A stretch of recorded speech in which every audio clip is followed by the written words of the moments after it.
It's 8:30 in the morning at Guadalajara, Mexico's second largest city. There's already a haze in the air from smog that chokes this city of 2 million people.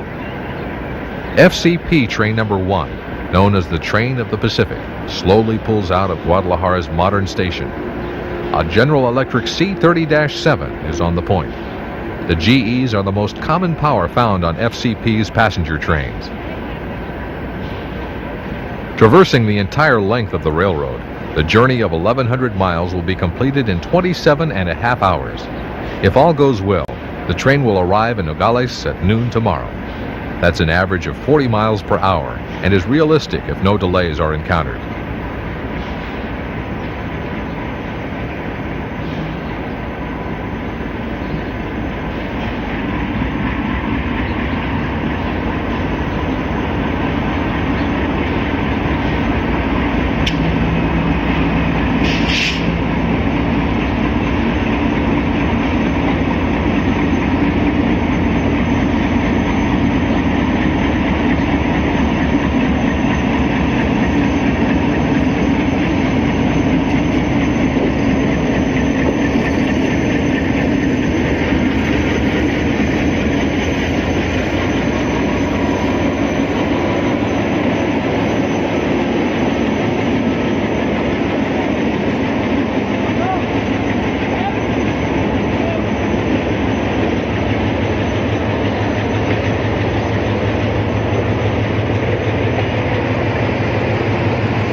There used to be a diner and sleeping car service, but now only first-class coaches are available. One of the railroad's business cars brings up the rear of the train today.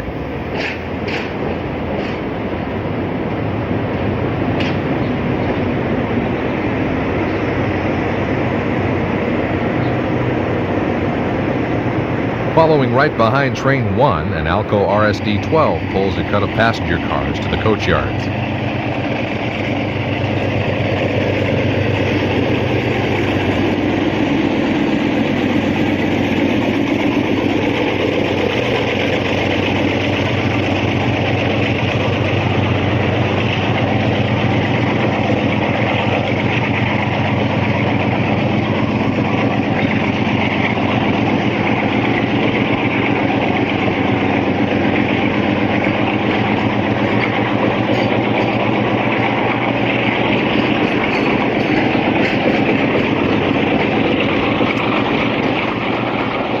These cars came off the NDM Overnight Express up from Mexico City.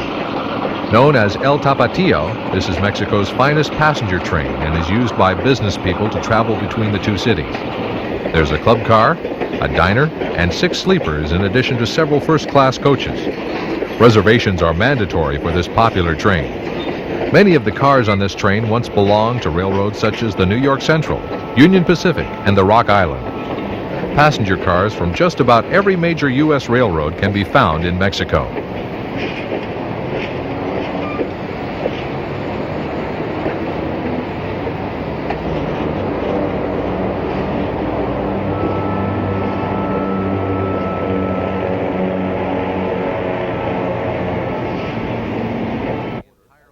Starting here in Guadalajara, we'll tour the entire length of the Pacifico, up to the United States border at Nogales.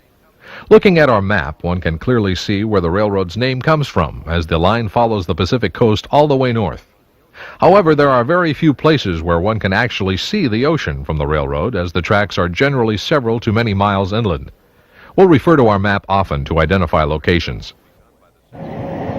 Construction of the railroad was begun by the Santa Fe in 1881 as the Sonora Railway. It ran from Guaymas north to Nogales. In 1897, the line was traded to the Southern Pacific for the line between Mojave and Needles, California. It was not until 1927 that the line was extended south to Guadalajara. Southern Pacific retained ownership of the railroad until 1951, when they sold the line to the Mexican government. The name was changed to the Pacific Railroad, or Ferrocarril del Pacifico. Its reporting marks became FCP. Today, all of Mexico's railroads have been combined into a single system known as the FNM. Ferrocarriles Nacionales de Mexico, or in English, the National Railways of Mexico. The Pacifico is now the Pacific region of the national system, but retains much of its old character.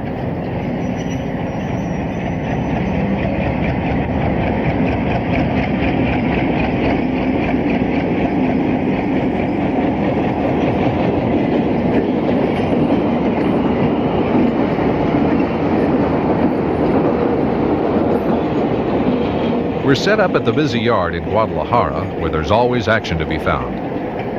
Now's a good time to take a quick look at the various locomotives working on the FCP. This is not your typical roster of engines. In reality, it's probably the most unique group of diesels working anywhere. To begin with, there are no GM electromotive diesels at all. There are Alcos, General Electrics, and units from Montreal Locomotive Works. The only thing normal about this unusual roster is the large group of off-the-shelf 6-axle General Electric U and C series locomotives. They also have 10 U-23Bs.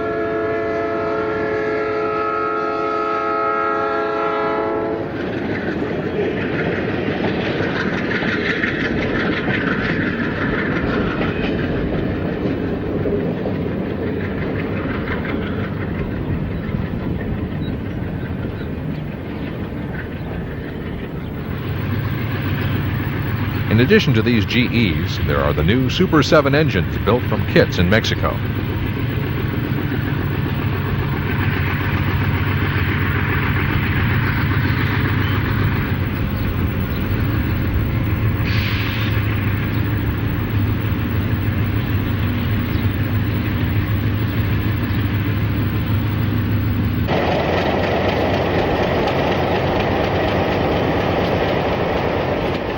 There is one Alco RS-11 and 18 RSD-12s. These venerable workhorses are now assigned as yard switchers. Some extremely rare diesels found only on the Pacifico are the 15 MLW M420 TRs. These unusual units operate with the cab end running forward.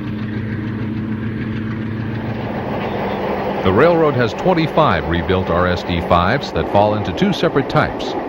They began turning out the first group in 1979, and these are called API 620s. The API designation notes that these were put together with parts from Alco Products Incorporated.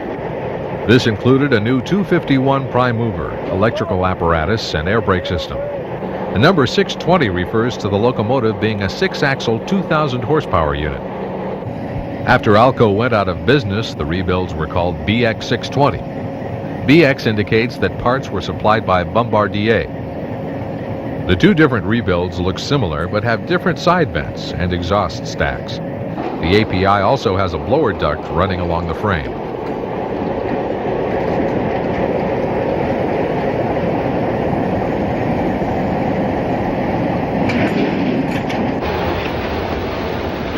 Falling in between the API and BX number series are 16 M424 wide nose units built by Montreal Locomotive Works in 1980 and 81.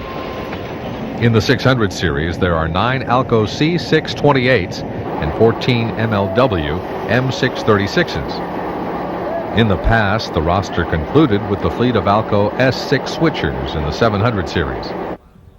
Today, the shop switcher at Empalme is the last one of these engines to operate. The newest addition to the roster are the MLW M630s obtained from General Electric. These units were traded in by BC Rail when they purchased new power from GE. It's difficult to tell what units are still active on the FCP roster and what ones have been retired. Engines in the deadlines may sit for years before being rebuilt. As we tour the system, we'll see many different paint schemes on the locomotive fleet. This is primarily due to the creation of the FNM system. Paint shops around the country have interpreted the official two-tone blue FNM scheme in different ways. Before the two-tone blue became standard, some engines were painted in the NDM-style arrowhead scheme, dark green and orange with yellow trim.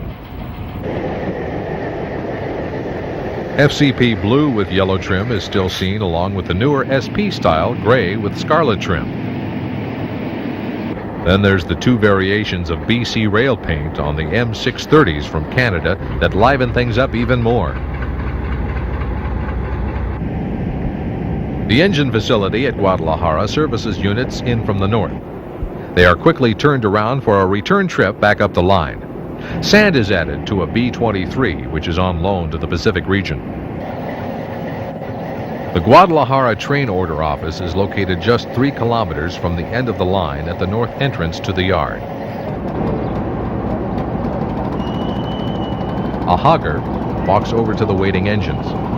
This power will become Train 51 North, a through train that is scheduled to run up the entire length of the railroad to Nogales. The Super 7s are now the preferred locomotives for these trains.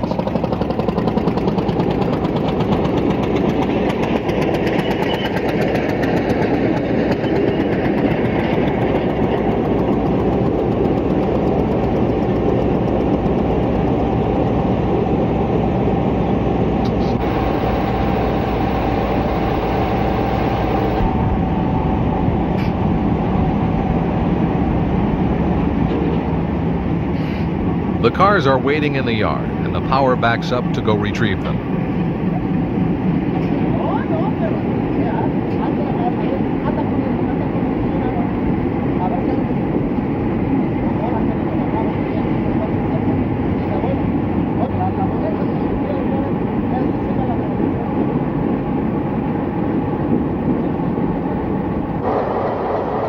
Train 52 arrives from the north and slowly enters the yard. A brakeman runs ahead to align switches.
Northbound Freight 51 had been waiting for Train 52 to arrive and slowly works its way out of the yard.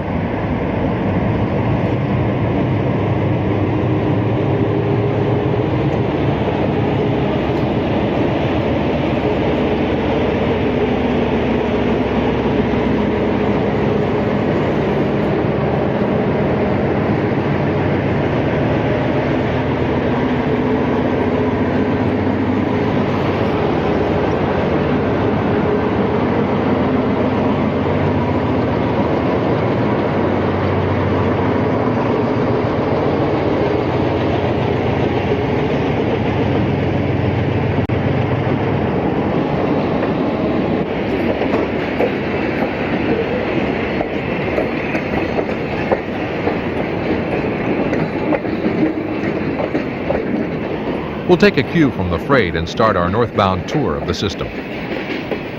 On the outskirts of Guadalajara, a switch job heads toward its next industry.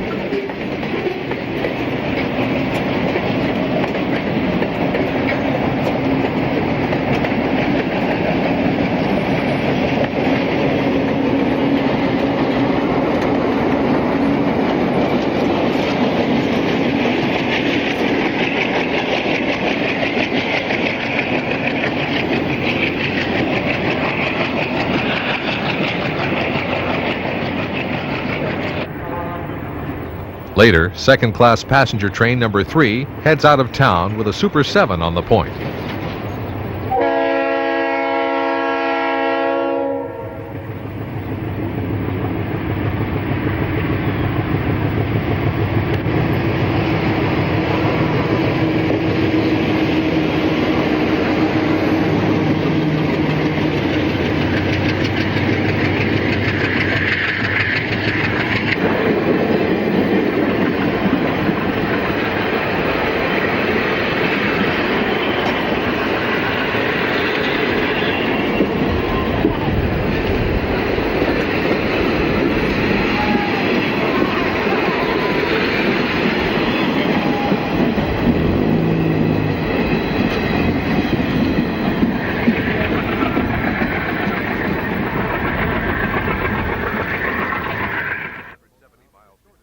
The Tepic district covers the 170 miles between Guadalajara and the city of Tepic.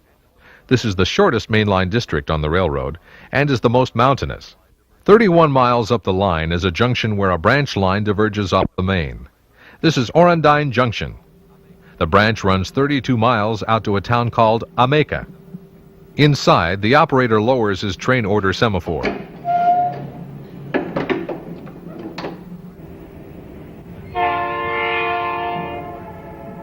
There's no orders for Train 1, so it highballs through the junction.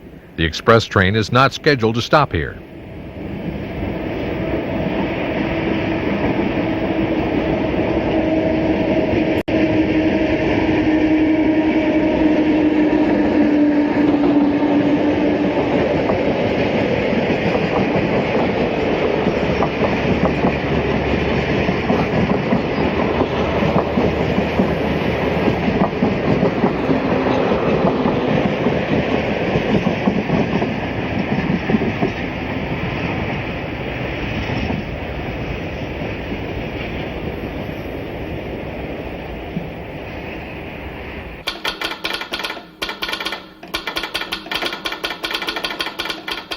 Inside the office, the operator is busy telegraphing ahead the time Train 1 passed his station.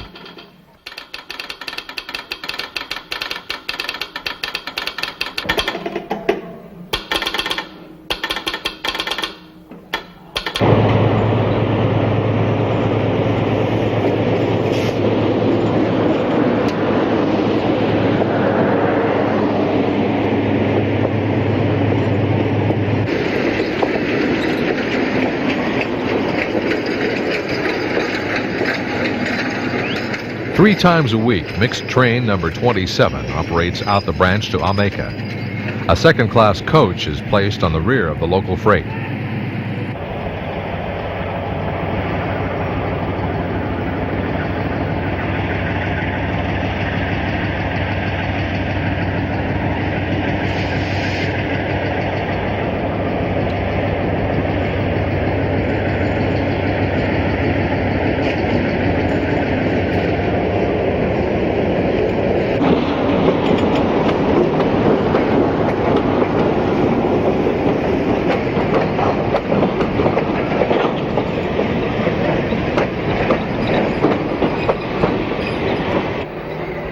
The train slows as the head-end brakeman throws the switch to the branch.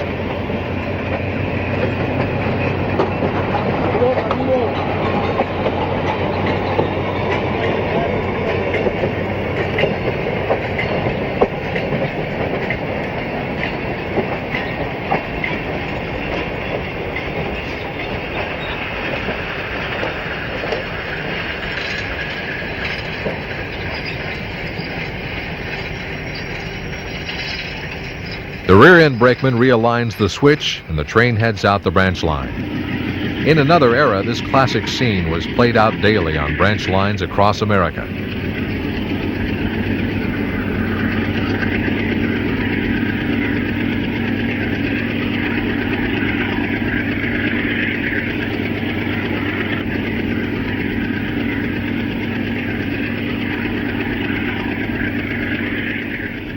The Star Service train from Los Mochis arrives at the junction.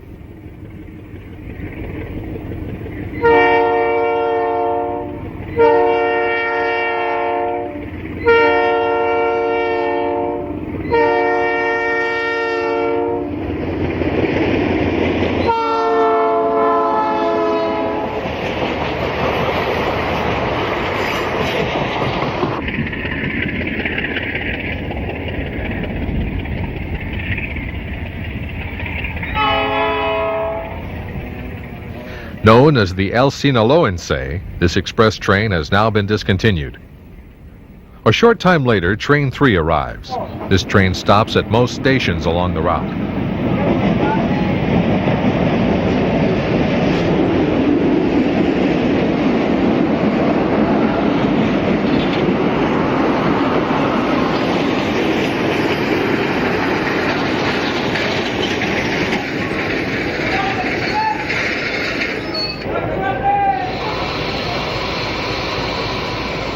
After the station operator picks up company mail from the express car, the train pulls out of the station.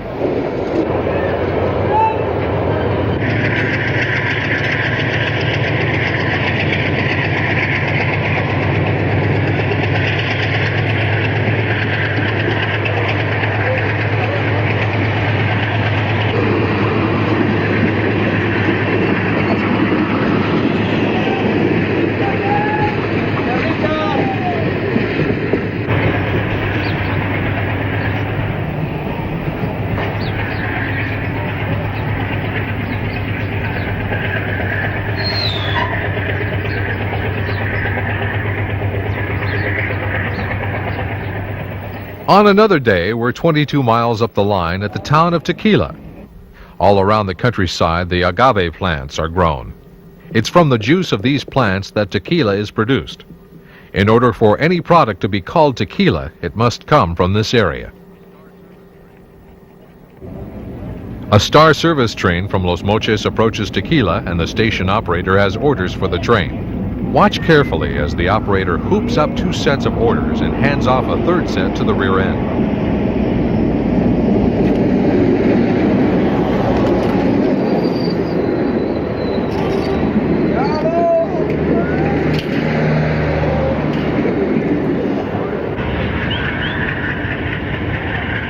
The orders inform the crew where they will be meeting opposing Train 3. We'll wait here for the local passenger train to arrive. A small amount of express parcels await the train. 30 minutes later, number 3 arrives at Tequila.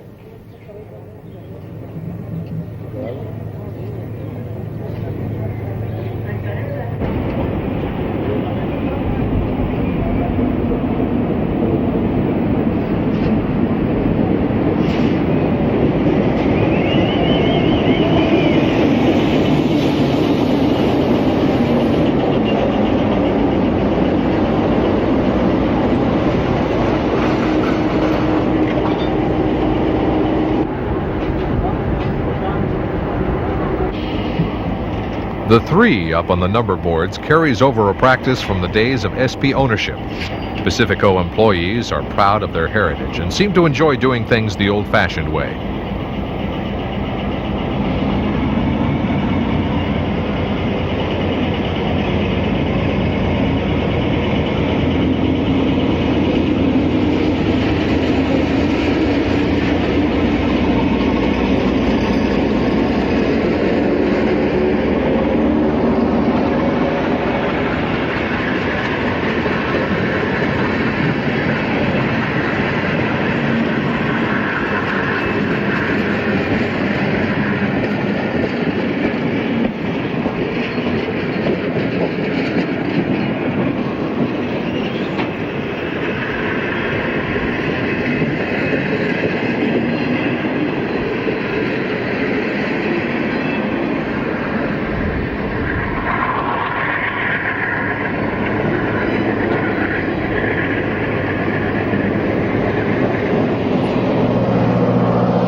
North of Tequila, the railroad passes through the rugged Sierra Madre Mountains.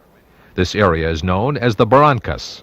There are many high trestles, tunnels, and deep cuts through here, but most of this area is inaccessible.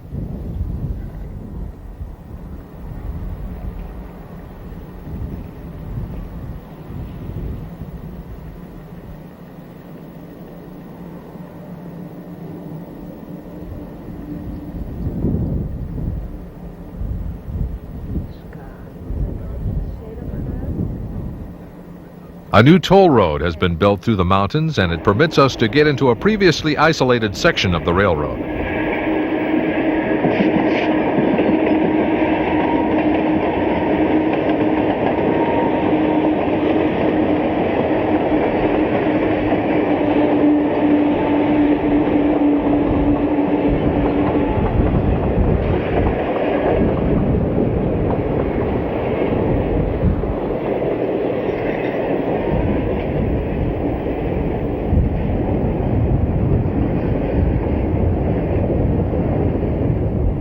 The train precariously winds its way down the mountainside and will soon be on flatter terrain.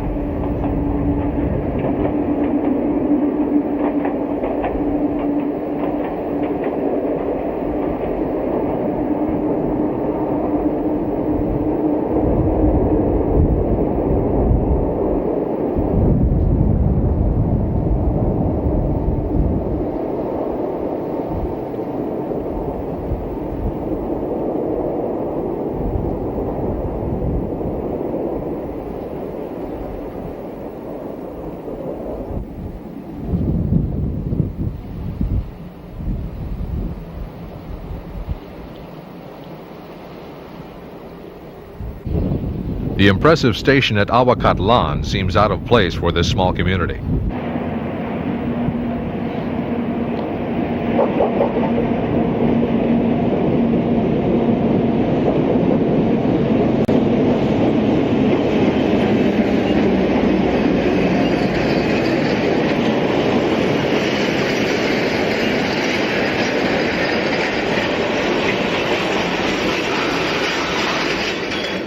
Train 3 arrives and will make a brief stop.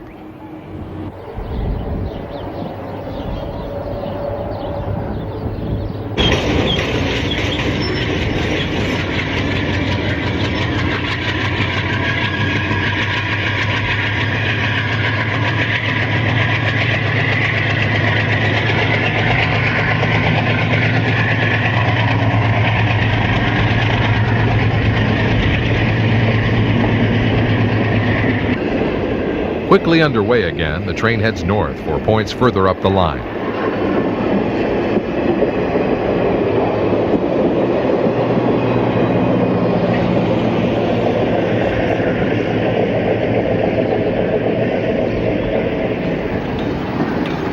Next morning finds us in the city of Tepic, 170 miles north of Guadalajara.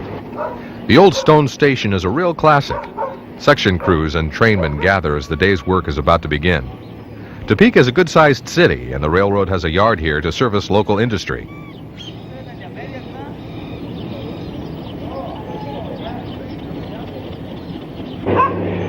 Mexico's railroads play on a nostalgic theme, but the air cargo operators also know that song. An old DC-3 comes in for a landing at Tepic's airport.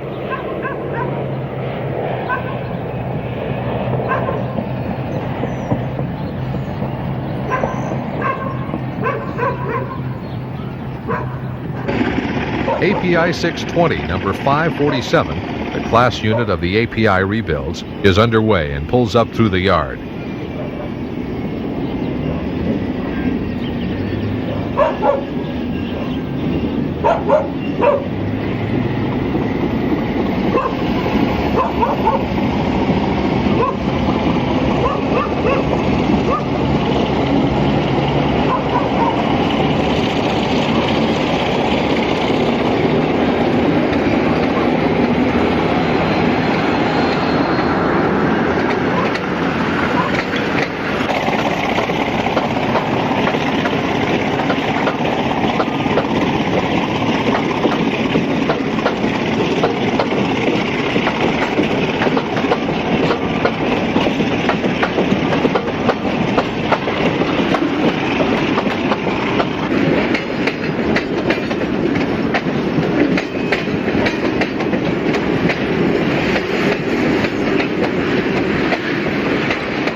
Just north of Tepic, the railroad climbs up off the coastal plain into the mountains. It's an isolated 30-mile section of track where the railroad climbs up a 2.4% grade into Tepic. Unfortunately, access to the area is very limited. The Mazatlan district covers the next 198 miles between Tepic and the vacation resort of Mazatlan. Most of the way, the line runs along a flat coastal plain. A couple of C-30-7s hustles Train 52 south.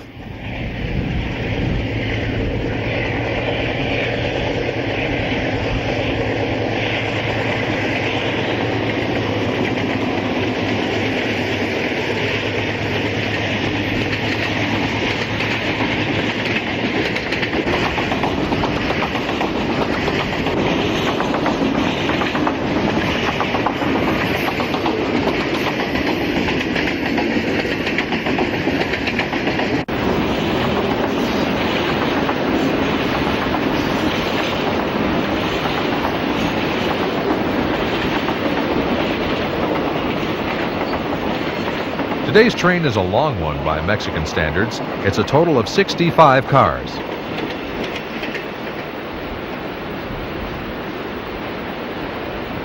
This is the Mazatlan that most Americans know. A vacation wonderland with warm Pacific waters, a light breeze blowing through the palms, high-rise beach hotels, and fine restaurants. But just a few miles away from this paradise is a wonderland only a rail fan could love. The Mazatlan engine house has several units on hand waiting for their next assignments. The freshly painted passenger station is justifiably large as this resort city generates lots of passenger traffic. An RSD-12 is ready to pull a cut of ballast hoppers out of the yard.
A short time later, Train 4 arrives. The train is running about 4 hours late.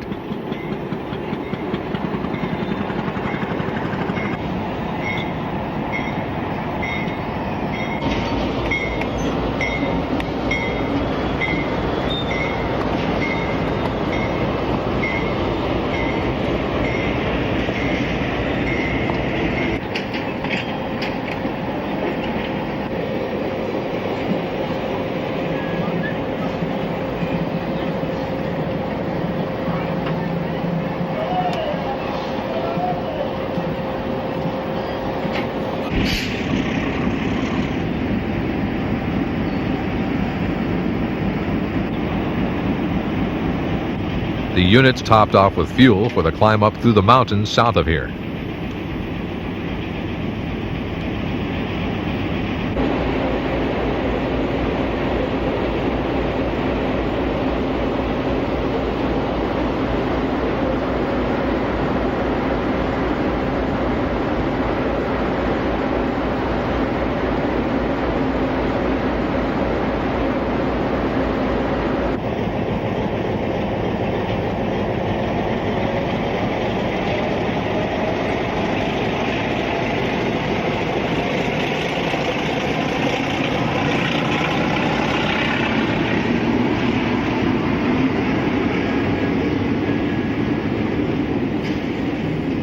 A BX-620 is busy working as the yard switcher. As the men finish refueling Train 4, Train 2 arrives at Mazatlan. 2 is running a couple of hours behind schedule. Since Train 4 is already in the station, 2 stops short so its passengers won't have to walk around the other train. The hostlers cut off the power and move it down to the fuel racks.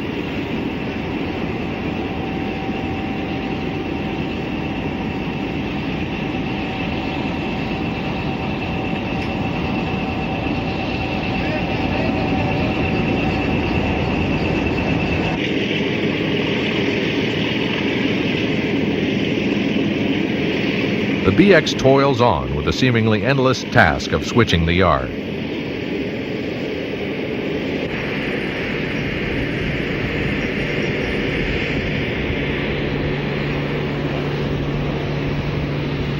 Checking out Train 2's consist, we're surprised to see a diner and a couple of sleepers. The train has been running for some time with only first-class coach service. We learned that this was a short-lived experiment. The idea was to sell these accommodations to people purchasing tickets in the USA. It was to have provided an alternative way to get tourists to Mazatlan. Apparently, the idea wasn't promoted very well, and the cars were soon taken off the train. The diner and one of the sleepers are former New York Central cars. The other sleeper once belonged to the Santa Fe. As is common on train platforms all over Mexico, a vendor is busy preparing grilled meats for the hungry passengers.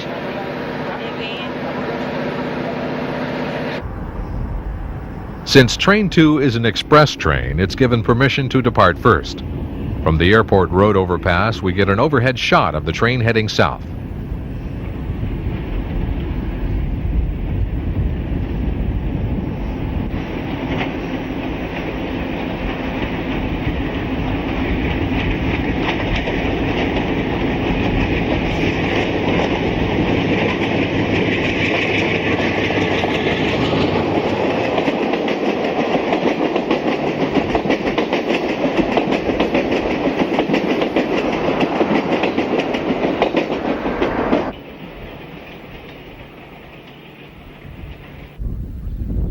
A new bridge carries the tracks across the Presidio River. The tropical scene is timeless as a group of water birds go about their daily feeding. This great egret takes a moment to scratch his long neck.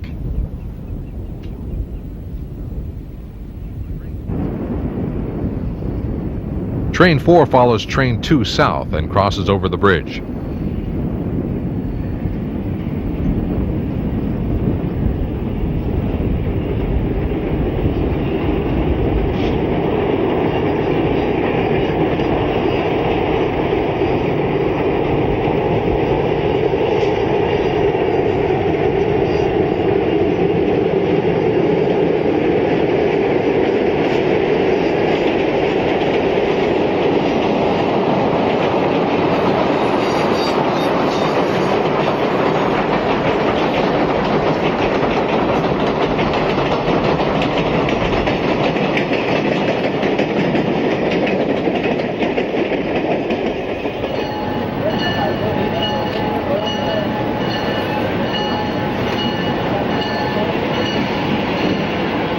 On another day at Mazatlan, Train 4 arrives with one of the M420TRs on the point.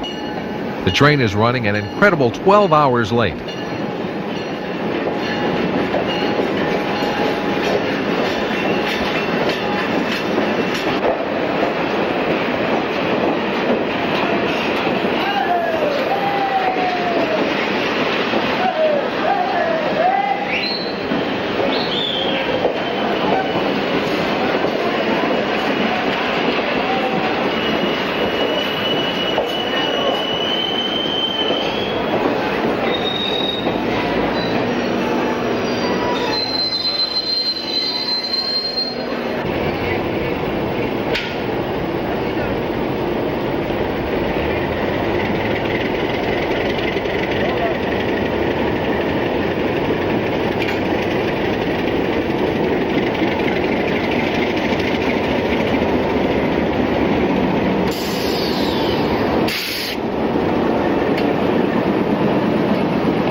The M420 is taken off the train and is replaced with a U-36C.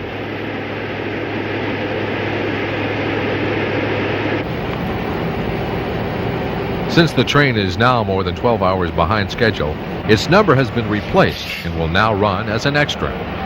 As the sun sets, the train slowly pulls out of the station.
The Suffragio district covers the 271 miles between Mazatlan and the division point of Suffragio.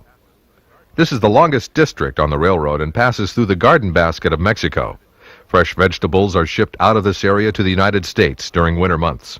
All year round, crops are produced for Mexico's domestic market. At kilometer post 807, more than 200 miles north of Mazatlan, is located the agricultural community of Bamoa. An attractive station serves the little town. There's nothing special about this place. It's simply representative of the hundreds of miles of track through the state of Sinaloa.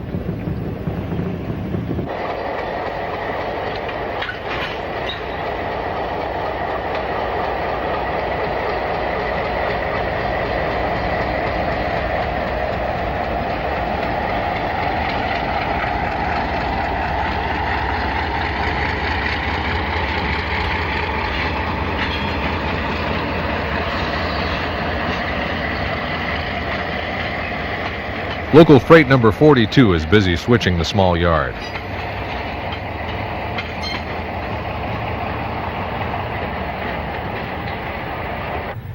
The engine gives a cut of cars and the caboose a hefty push and sends them flying down the siding.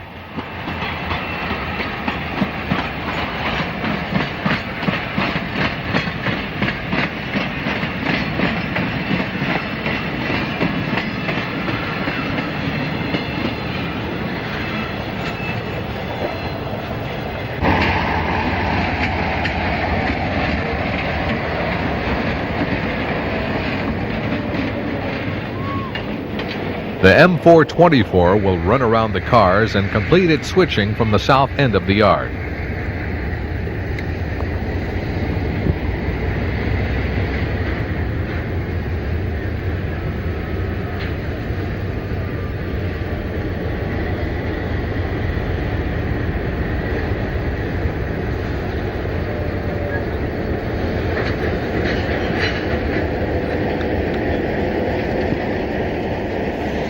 A herd of cows graze along the railroad as 42 completes its switching.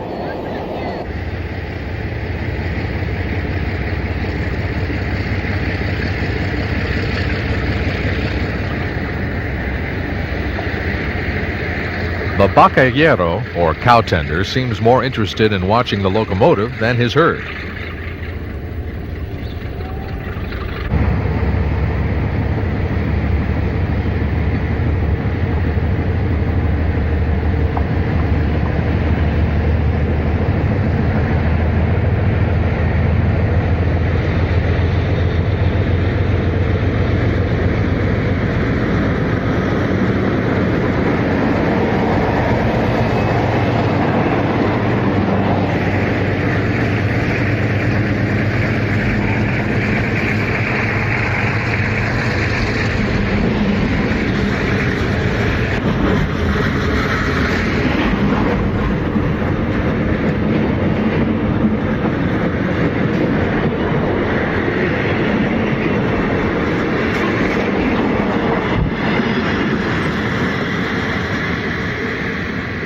Having completed all its work at Balmoa, the local freight departs town with several cars of grain added to its train.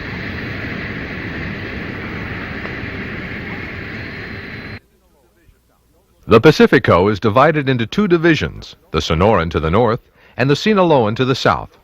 Sufragio is the division point, but don't look for any big office buildings here. The reason for the large station is that this is a junction between the Pacifico and the Chihuahua Pacific.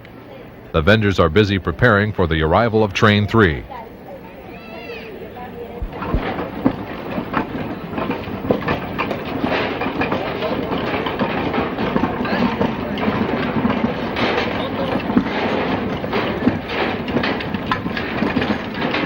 A baggage cart loaded with express is pulled out onto the platform, indicating that train time is near. Due to a freight derailment somewhere south of here, the train is running nearly 10 hours late.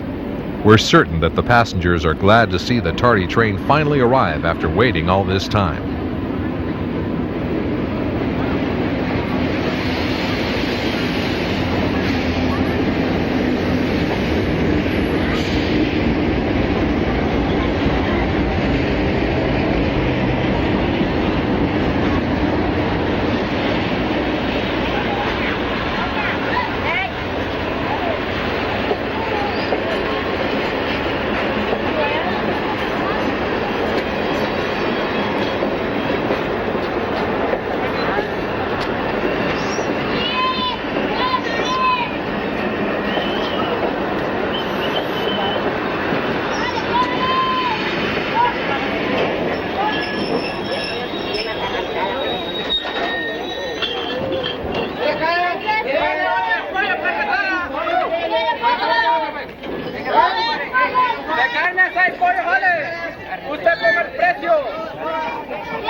Under a cloudy sky, the sun breaks through for the last few minutes before setting. The train glides toward a sharp curve and will accelerate north and into the evening.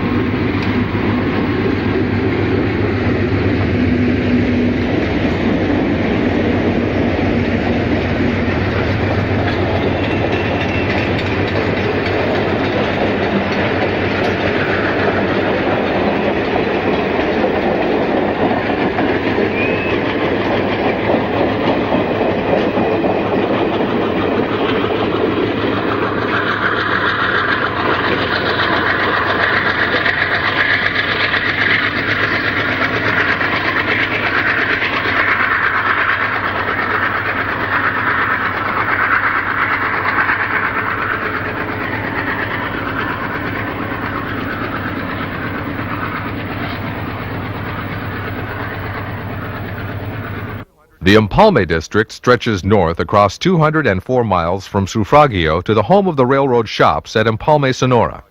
The land goes through a transition north of Sufragio, changing from tropical to desert. At Ciudad Obregón, an M424 in the blue and yellow paint switches the yard.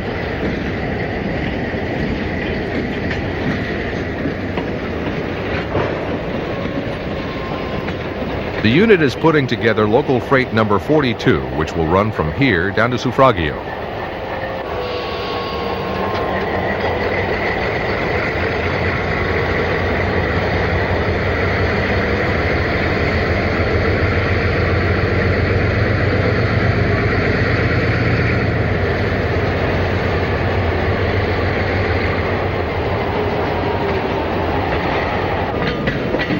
A Mexico travel guide describes Obregón as seeming to be right out of Kansas. This is an agricultural area and grain is big business. The elevators are impressive structures and are very active.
There's a turntable at Obregon, and we've stumbled upon an interesting situation. The table is stuck, and the crew is attempting to free it up. The ex-BC rail locomotive is to be the power for the local freight.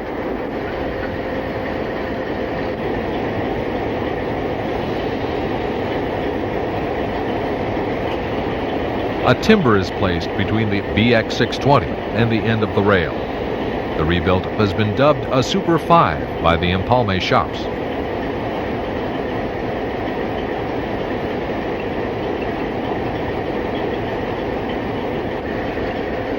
With a gentle nudge, the table is freed up.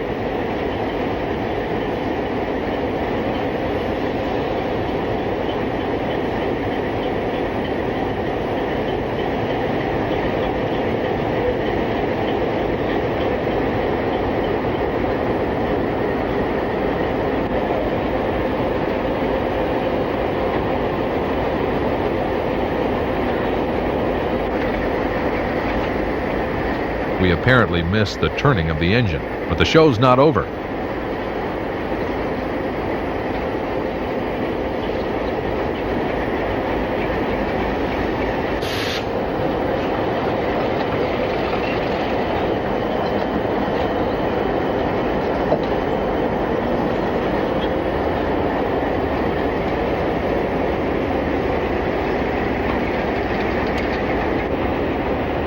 After moving the big MLW, the crew rotates the Armstrong table around.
We're surprised when the engine is then rolled across the table and backs up to grab its train.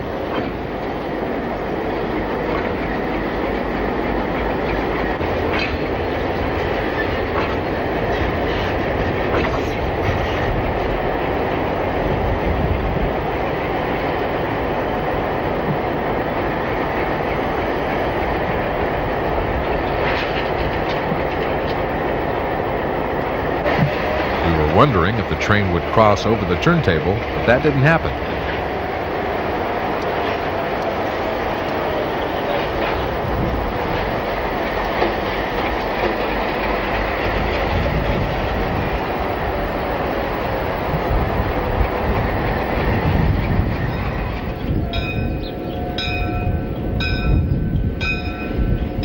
Navajoa is located 42 miles south. The 564 will be added to the train.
The 728 pulls the dead M424 and train out of the yard. It will soon be speeding across the gently rolling countryside on its southbound trip to Suffragio.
At the train order station of Luis, the engineer seems to be asking if we want to go along.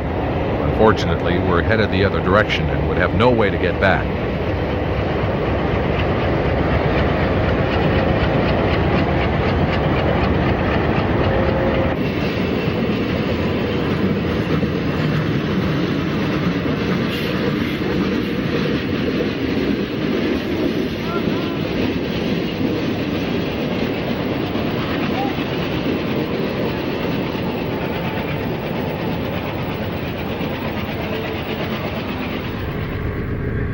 At the village of Dawn, Train 12 pulls south, with its consist of boxcars carrying cement and empty reefer trailers.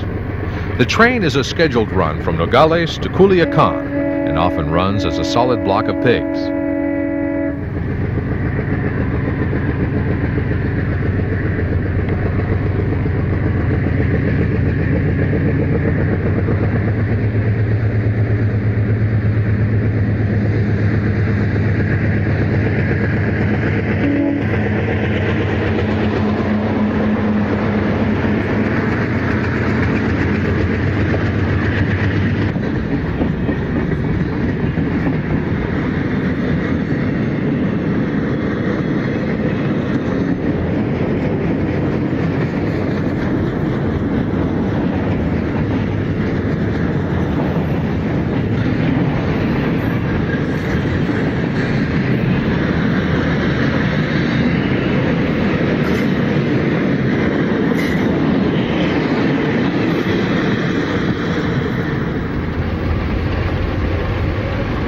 Heading north, the rails and the highway run side by side for nearly 90 miles, providing a perfect setup for pacing.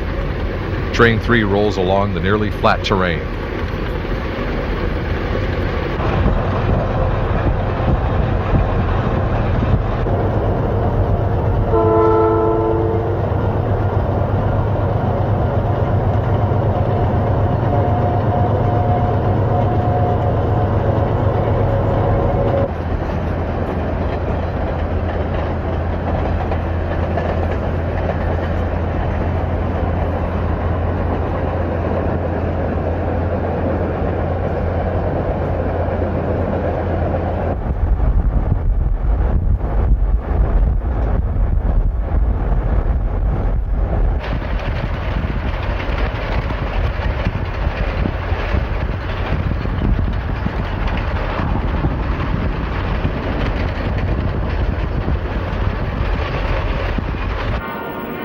At Masiaca siding, the passenger train meets a southbound local.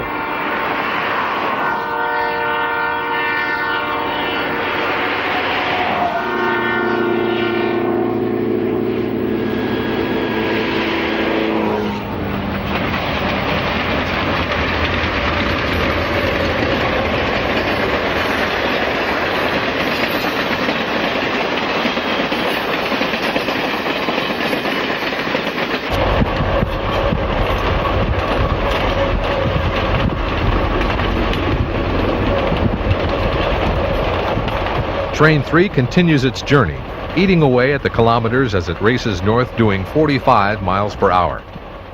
Meanwhile, 90 miles north, Train 4 has made its stop at Empalme and speeds across the flat desert on its way south toward Obregon.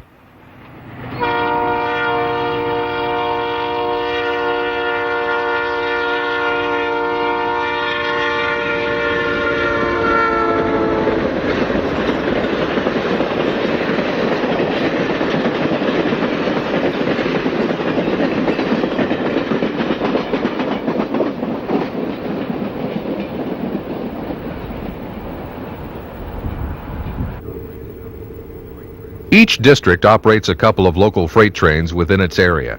This is Empalme District Local Freight number 46. Departing Empalme Yard, the train will travel down to Ciudad Obregon. There it will turn for the trip back to Empalme as Train 45.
A yard switcher is busy working at the far end of the yard.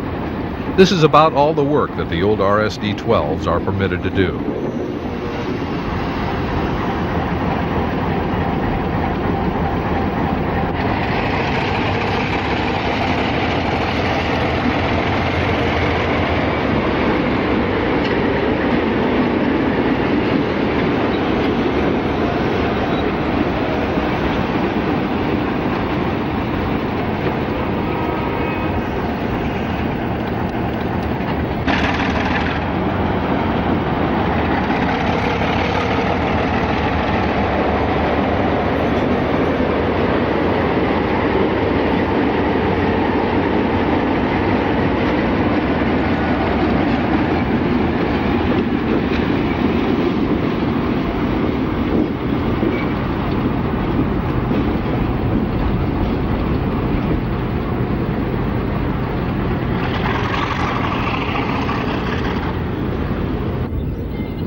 Train number 4 arrives right on schedule.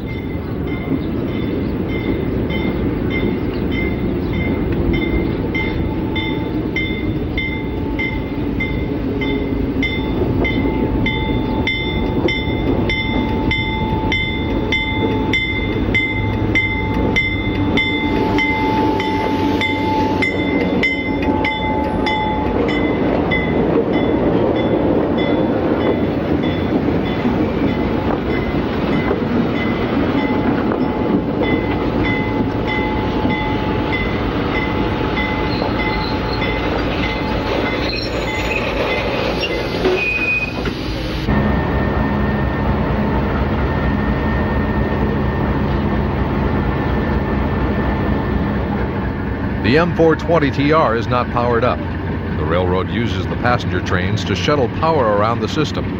The TR is most likely being brought in for a trip to the shop.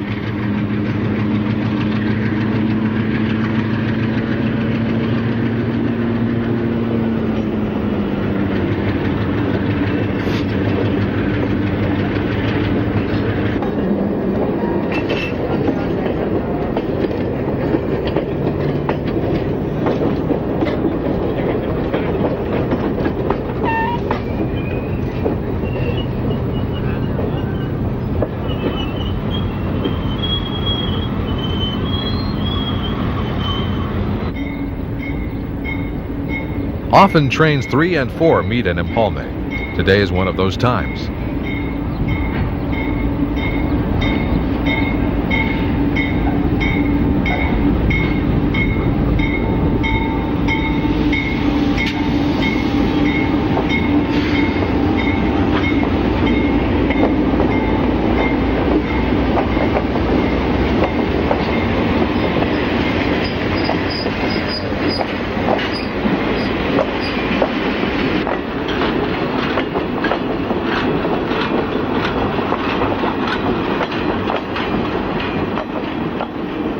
Coach 1974 is a former Western Pacific car.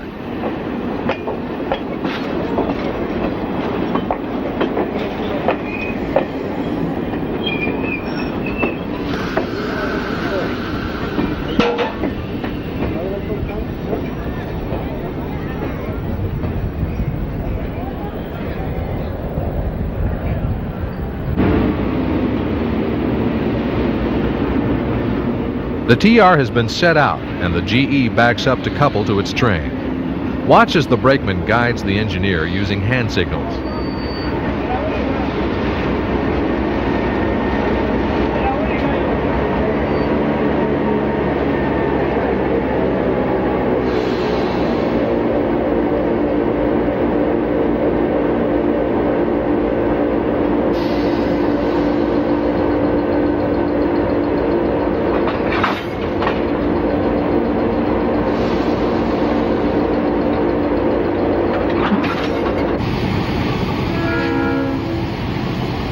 Later, an RSD-12 switches out train 51.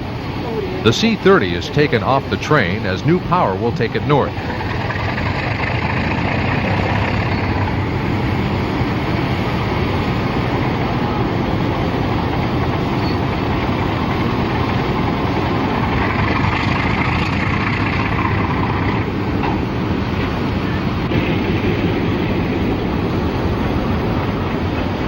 The yard can sometimes get congested as 3 different switch jobs are at work.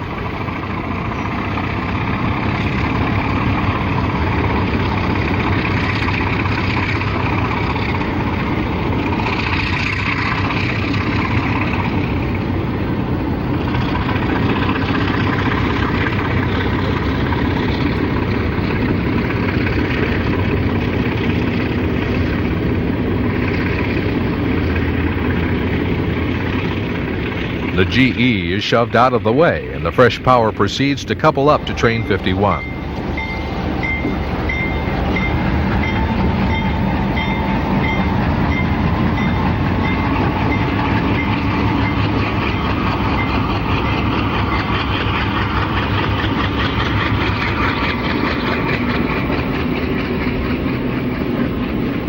Other than occasional extras, Train 51 North and 52 South are the only scheduled freight trains to operate over the entire length of the railroad.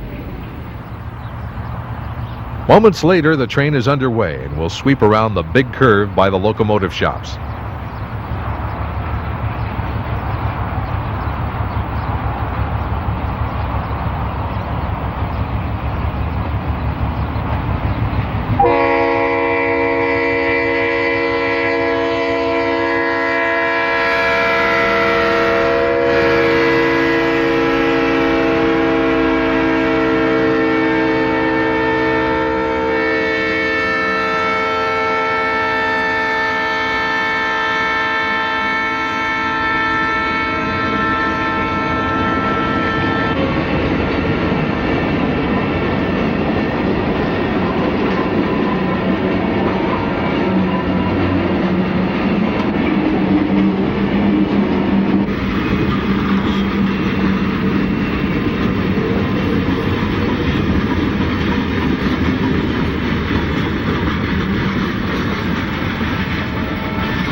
The next day, we've arranged a tour of the shops. Every class of engine on the system is represented as engines are seen in various states of repair.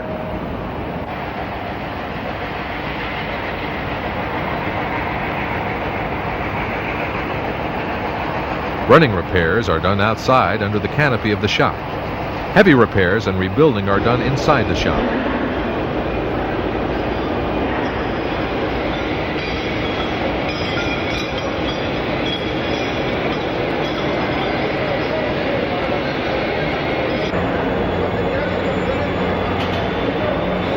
An M420 TR and the system's only RS-11 are both in for a major engine overhaul.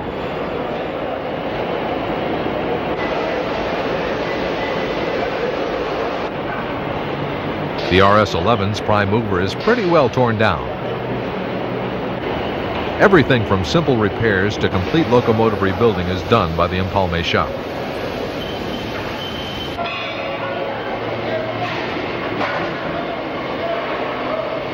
In the back shop, trucks and traction motors are rebuilt.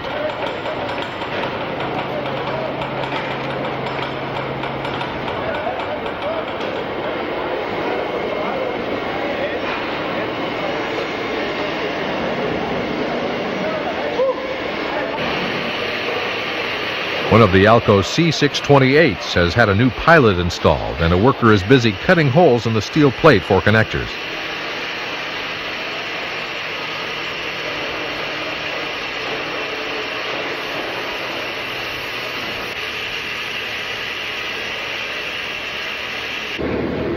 An RSD-12 is on the wheel grinder.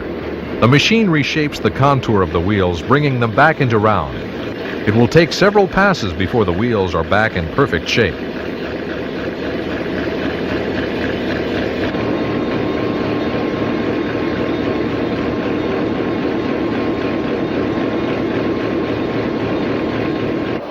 At the car shops, work is being done to a passenger car's generator set. Notice that the car's orange stripes have already been painted on. They will be masked off, and then the two-tone blue will be applied. Outside, there's a large dead line of locomotives. Some of these old units are being kept for parts, and others are going to be repaired as time permits. Many of the General Electric units are being held for the Super 7 program. Their frames will be used to support an all-new locomotive on top. The shop switcher, an Alco S6, is the last of its kind still running.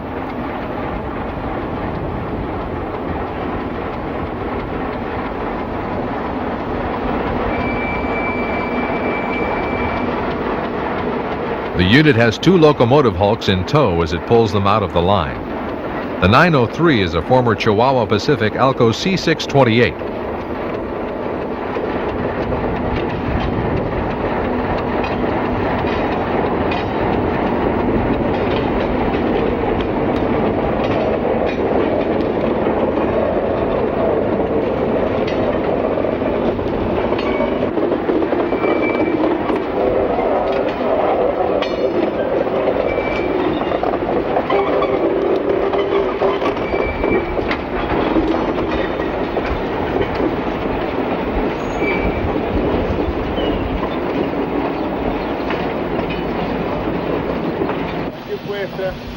An area at the shops has been set aside for the construction of the new Super 7 locomotives.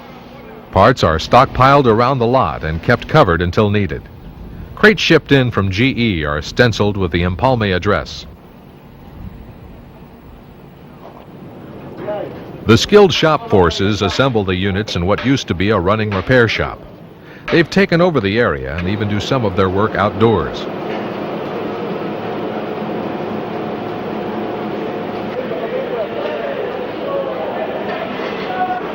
Cables are being connected inside the engine's electrical cabinet. Outside, a couple of men hook up cable to a unit's traction motors. It's remarkable and ingenious to see how General Electric has designed the Super 7s in module form. Whenever rail fans start talking about Mexico, sooner or later the topic turns to exotic motive power. That in turn leads to a discussion of the Alco PAs, the beautifully designed 6-axle passenger diesels that were once so common in the United States.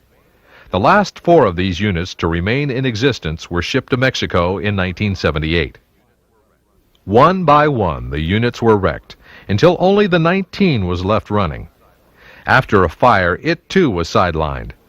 In 1989, the 19 was rebuilt and painted into the new 2-tone blue scheme.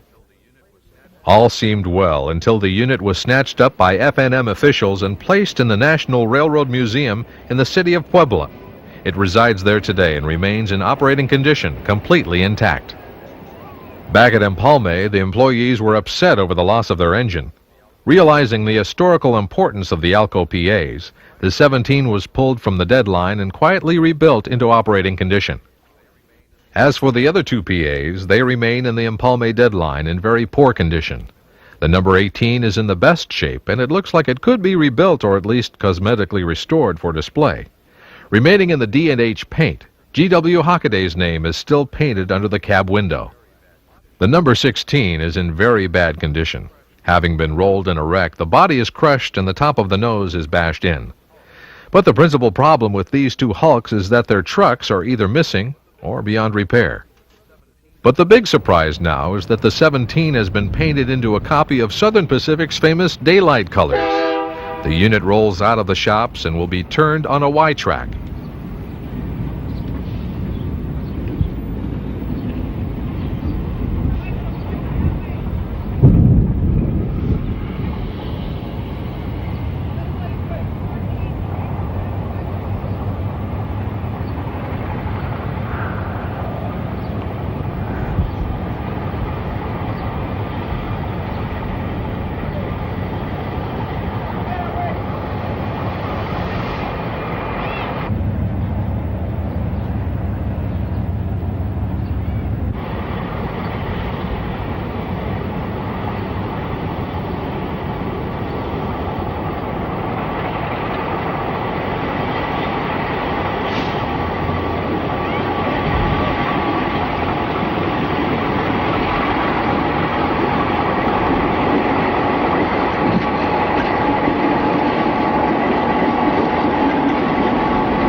Coming back from the other direction, the unit is now turned. We get the attention of the crew and wave for them to back past us once more.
The engine is taken to the shop where it will have work done on the rear truck's trailing axle.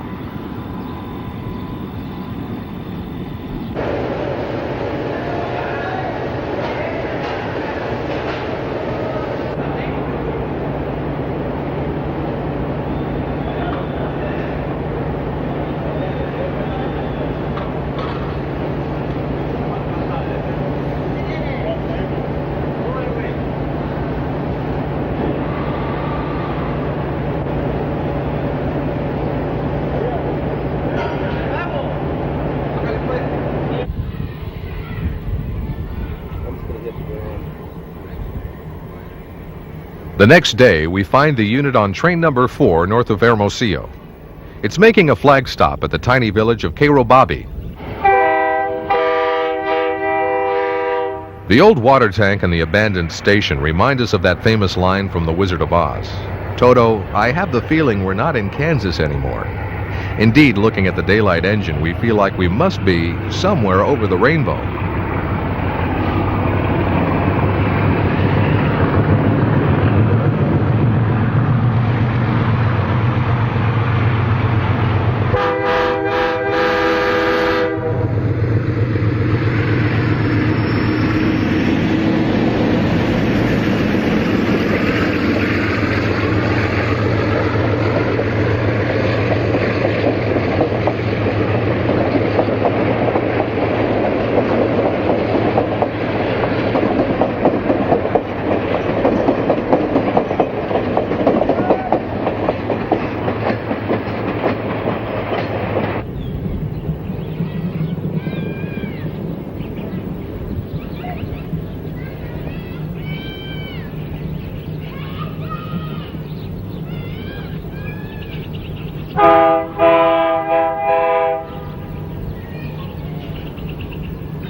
Chasing after trains in Mexico is not exactly an easy task. The next place where we can get access to the tracks is nearly 50 miles south at the village of Pesqueira. Watch the excitement of the section gang as the beautiful engine pulls to a stop.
After the train departed, a woman near the tracks was overheard speaking to her son. "That was a beautiful red locomotive. So pretty," she said. We couldn't agree more.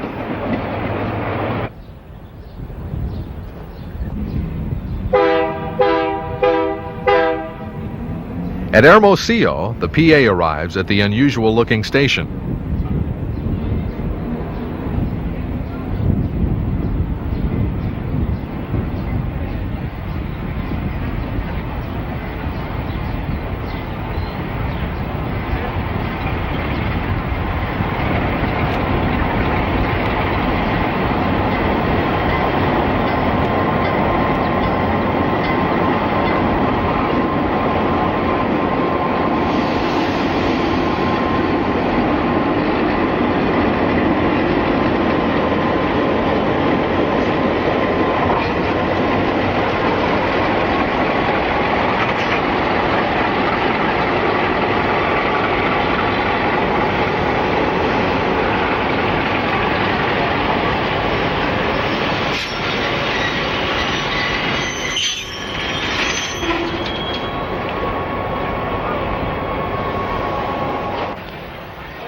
After the train has come to a complete stop, we quickly move ahead to our next and last run-by location. After passing here, the train will travel down 80 miles of inaccessible track. Set up alongside a busy road, we're concerned that the truck traffic will drown out the PA's beautiful sound.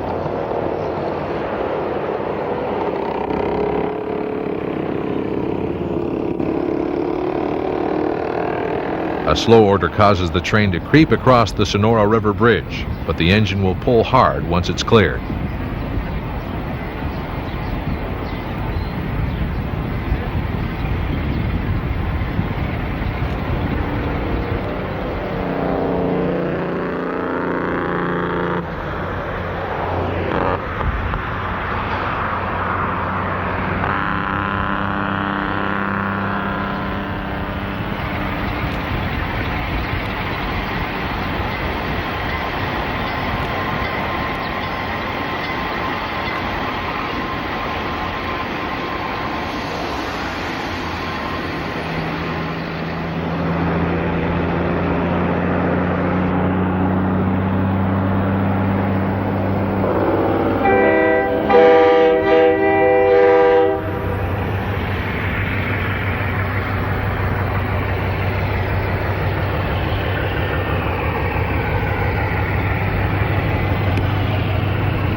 Whoever could have guessed that a daylight PA would be running in these times? 3 cheers and a hearty thank you to the Pacifico and to the skilled workers at the Empalme shops. But the PA is not the only restored locomotive running in Mexico. Located north of Hermosillo, at the junction of the Pacifico and the Sonora Baja California railroads, is the town of Benjamin Hill. At the SBC railroad shops here, they have restored an electromotive FT engine. The 2203 is the world's only operational FT. It has a prime mover and control stand from a Jeep 18. The unit was originally owned by the Northern Pacific. The beautiful yet simplistic paint scheme was once standard on the SBC.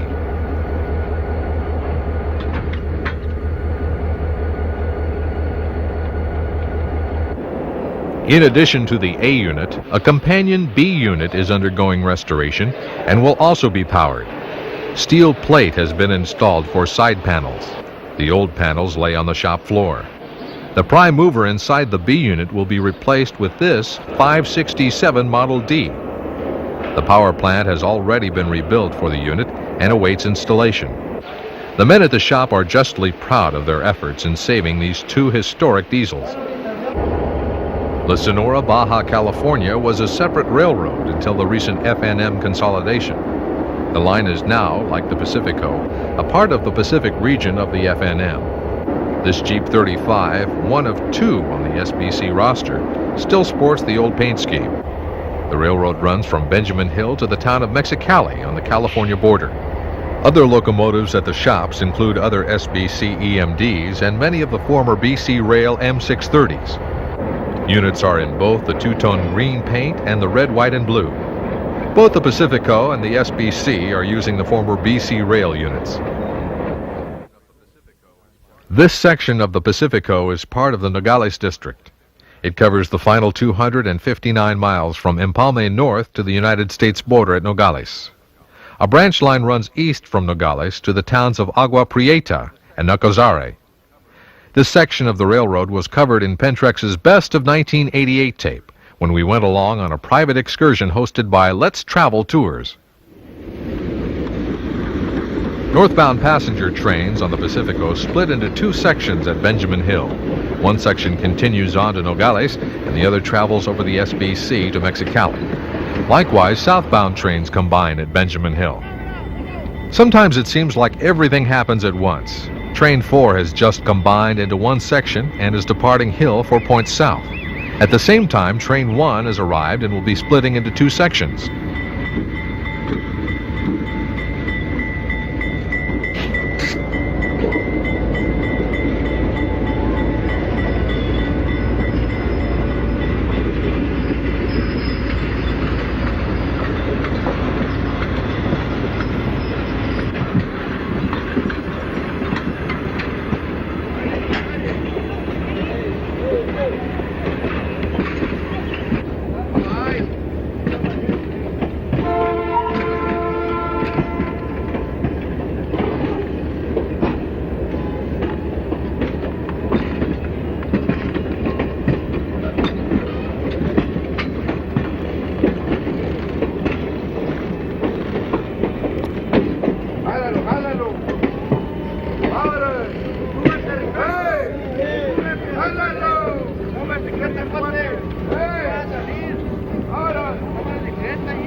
Number 1 backs up after making its station stop to spot the Mexicali cars for the transfer to the SBC.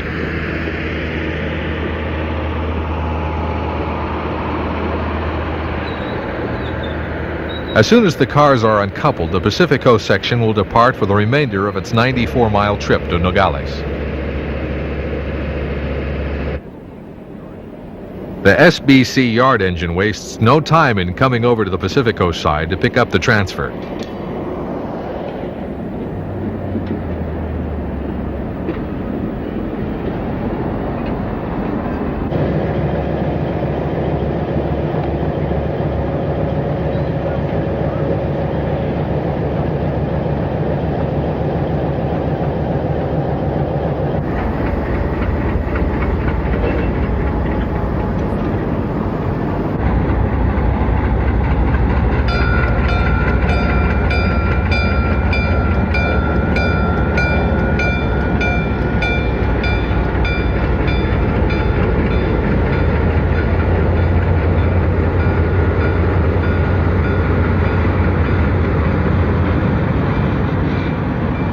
Once coupled up, the yard job pulls the train over to the SBC side of the station. Later, a road engine will be placed on the train.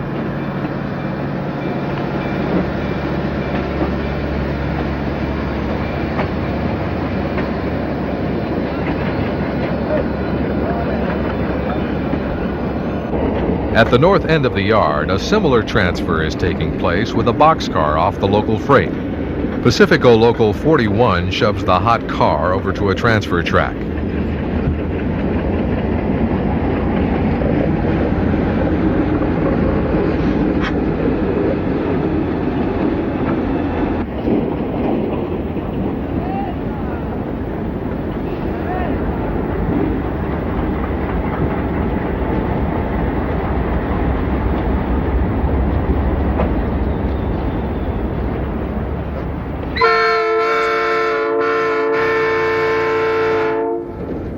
As soon as they clear up, the SBC switch job backs up to pull the car onto their rail.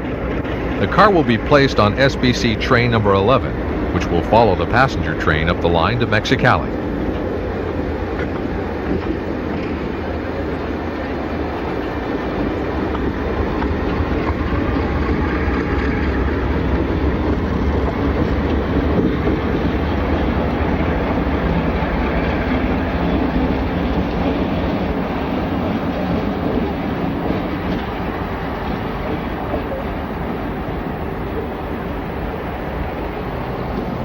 It's looking a lot like British Columbia down here in Mexico, as every engine in sight is a BC rail unit.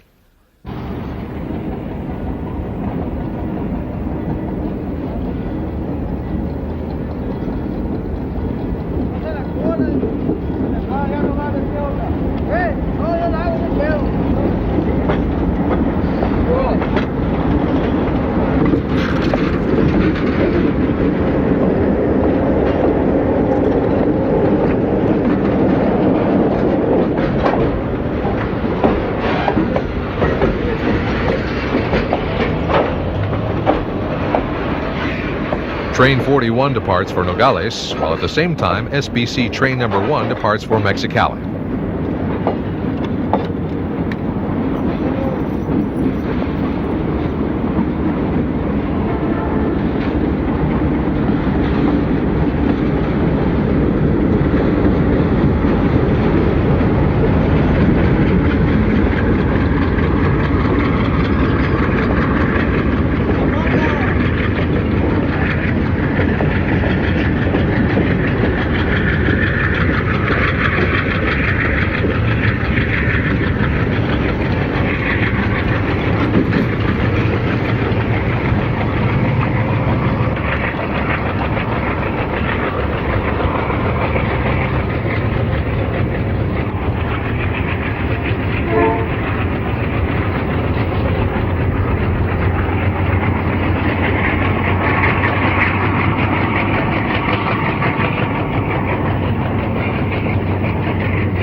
Later, the SBC freight departs with that expedited boxcar right behind the engine.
This beautiful old station stands at the town of Magdalena, 54 miles south of Nogales. Train 2 arrives and stops for reasons unknown. The train is not scheduled to stop here, and the operator has no orders for the train.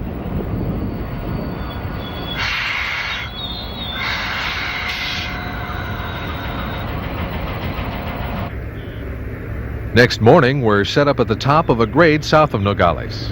Train 4 climbs up the hill on its way out of town.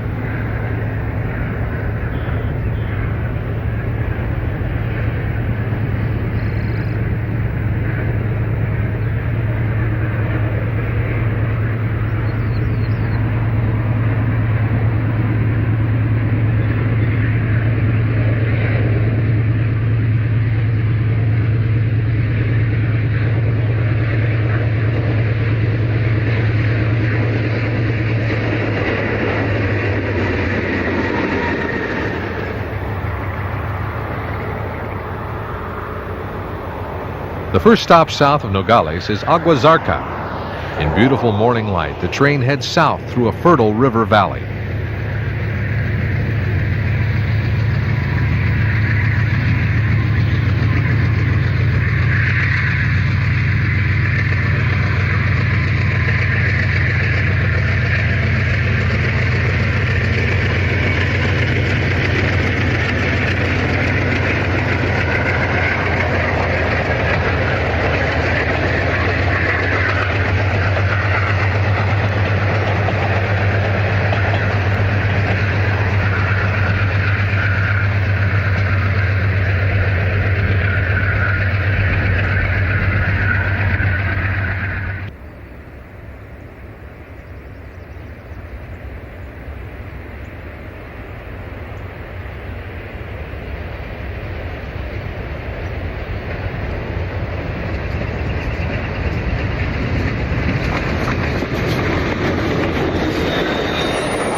Northbound Freight 51 passes Cumeral.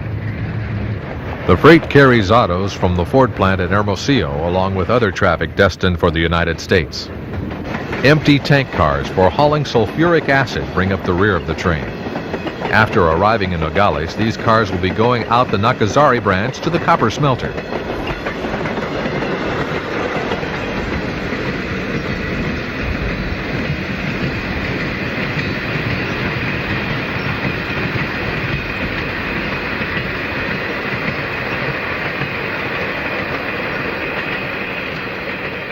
As soon as 51 is clear, 4 comes blasting through the village. The train made its station stop while in the siding.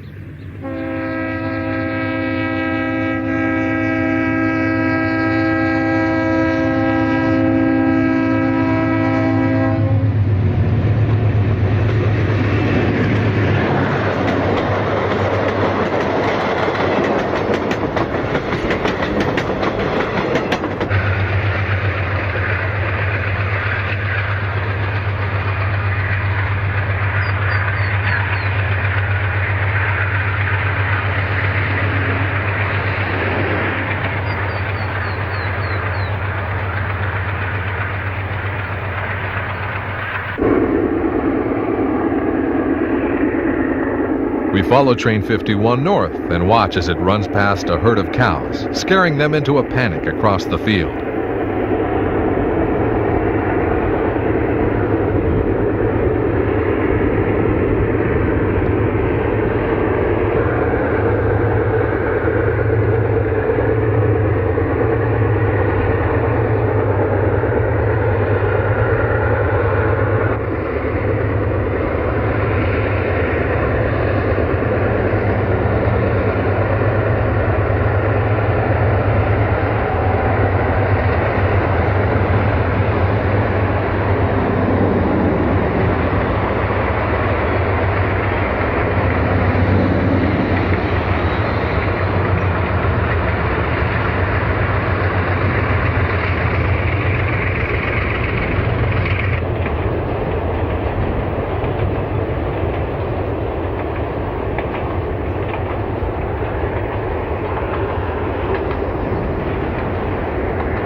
The train slows, and it's clear that it's stopping. Rushing ahead, we discover that another meet is taking place, this time with southbound Local 42. As the local pulls off the main, we learn of another surprise. It's brought helper engines down with it from Nogales to assist number 51 uphill into town.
Once 51 has cleared the main, 42 backs out of the siding.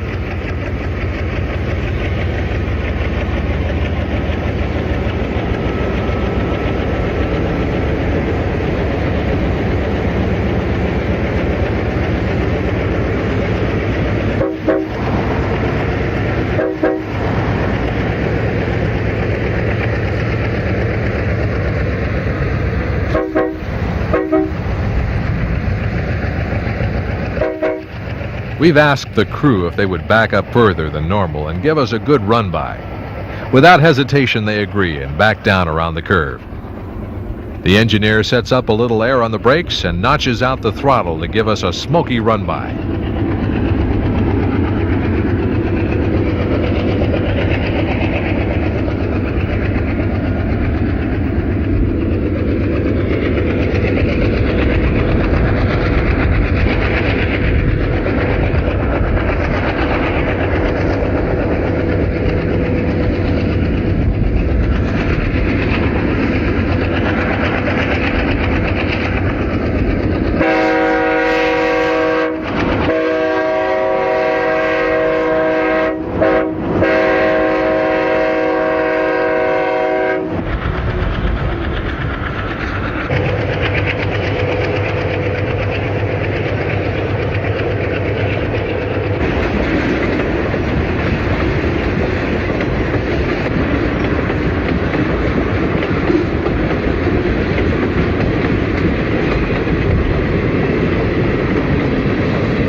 At Nogales, train 51 creeps down the yard past a line of empty containers.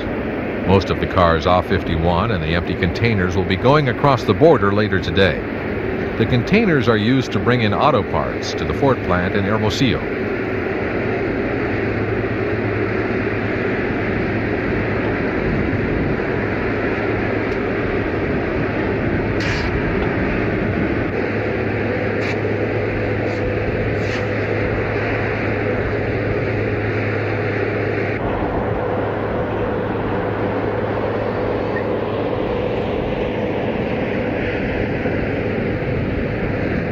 Over at the Nogales engine facility, a line of locomotives waits to be serviced. These engines came in earlier on a train off the Nacozari line. The Pacifico is so taken with the BC Rail green paint scheme that they have experimented with a similar paint job on an M424. We're on the United States side of the border at Nogales to witness the exchange of cars between the Pacifico and the Southern Pacific.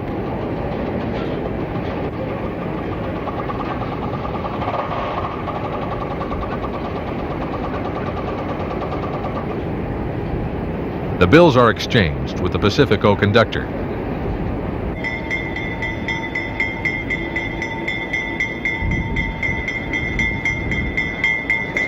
Without ado, the Mexican engines roll across the border and onto the U.S. side.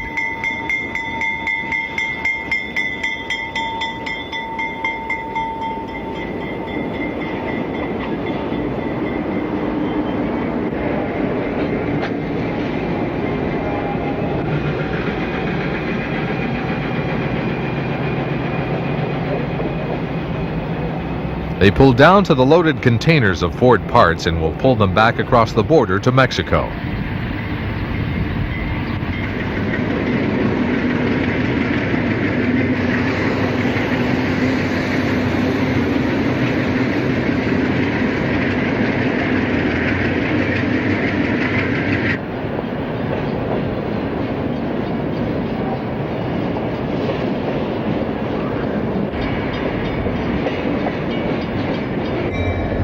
Following right behind, the SP engines will cross into Mexico to pick up the cars off train 51.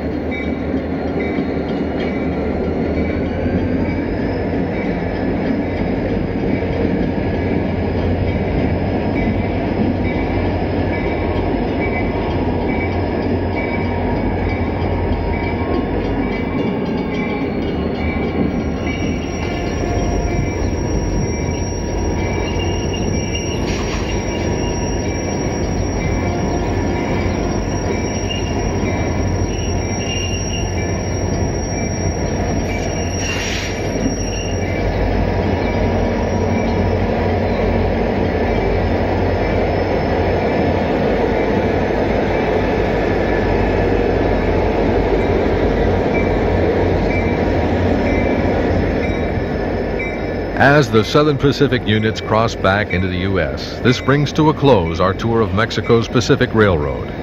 What we've seen will be treasured for a long time. We'll always remember the friendly railroaders, proud of their jobs and eager to show us what they do.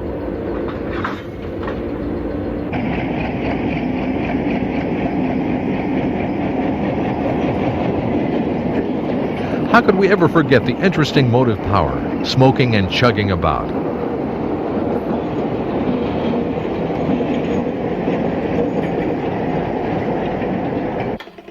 We've seen operating practices no longer used in the United States, and we've watched in amazement as a telegrapher sent messages down the line.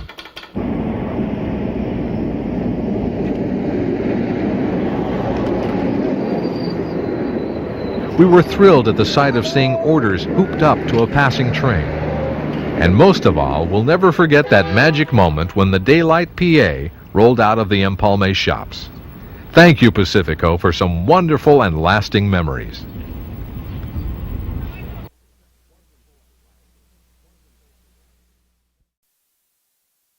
Watch for more.